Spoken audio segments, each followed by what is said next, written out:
Yaska. La passe est dans les patins. Belle réception de ce dernier. Laisse derrière pour Lawrence. Du revers dans l'enclave. Pour Doucet à la pointe. Moravec.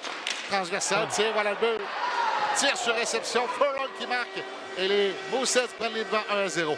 Voilà, on a étourdi les Tigres sur cette séquence. Le patron de jeu qu'on a utilisé faisait presque croire qu'on était en avantage numérique. Et Gabriel Daigle ne savait plus où donner de la tête. C'est un tir frappé de Furlong qu'il bat. Il était pris hors position. Et les Mooseheads prennent les devants 1-0.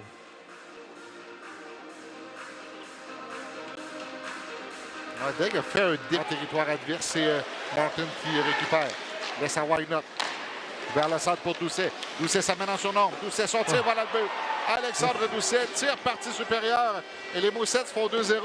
C'est un changement un peu laborieux qu'on a fait chez les Tigres. Il y avait de l'ouverture. On était à 2, voire même 3 contre 1. Et Doucet a logé cette rondelle. Là où grand-maman cache les biscuits. Merci, Pascal. Partie supérieure, c'est tout un tir de sa part côté de la mitaine. Daigle a rien vu. Il y avait une ouverture. Attention! On attendait Dumais à la ligne bleue, il est seul. Dumais s'avance, remet de l'autre côté, devant le filet, voilà le but. 3-0, les Mooseheads. Échange à 3 devant le filet. Oui, absolument. Et Gabriel Daigle, lui, s'était laissé déporter à sa droite.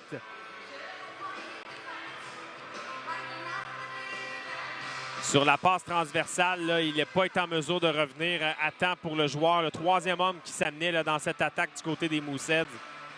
Intervenir devant l'autre numéro 11, Dumais, mais Dumais est recoin. Dumais s'amène dans l'aile. Dumais le coupé devant le filet. Remise et voilà le but. Rondelle qui a été déviée par Velicek devant le filet. Et c'est 4-0 les Mooseheads.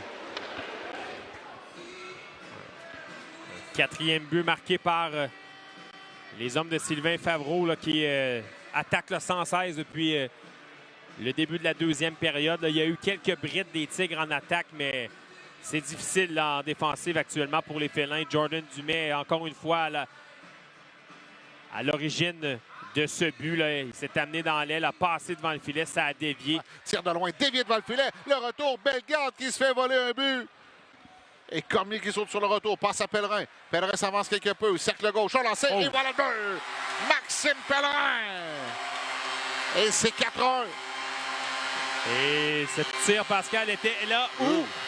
Où maman, grand-mère cache les biscuits. Écoute, c'était un tir un peu copié-collé de celui d'Alexandre Doucet tout à l'heure. Un très bon tir du capitaine Pellerin et les Tigres qui s'inscrivent au pointage. Ah, boy, oui, c'est tout un lancer de Maxime Pellerin. On revoit la reprise. Même en reprise au ralenti, c'est beaucoup trop vite. Francis Rousseau n'y pouvait rien. Zil, du centre, met Pellerin devant lui. Pellerin dans l'aile pour Brunet. Brunet s'avance, son tir, voilà le but. Frédéric Brunet. 4-2. Il reste ça. 1-27 à jouer à la troisième. On a un petit miracle dans le collimateur. Oui, exactement. Et ce but-là survient quelques minutes trop tard. On a eu des chances en milieu de troisième période, dont un avantage numérique. On n'a pas été en mesure d'en profiter. Là, à 1-27 pour marquer 2 buts, on devra être très rapide. Là, c'est certain qu'on va devoir... Passe dans l'aile pour Cormier. Attend à la ligne bleue. Cormier tente de remettre du revers. Là, une rondelle qui a été frappée au vol et c'est Dumais qui s'échappe. Dumais qui marque dans un filet désert.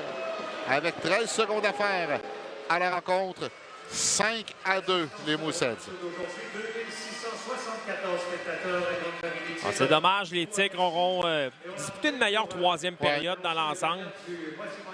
Avec plus d'énergie, en tout cas. C'était pas parfait au niveau de l'exécution. Ça, on s'est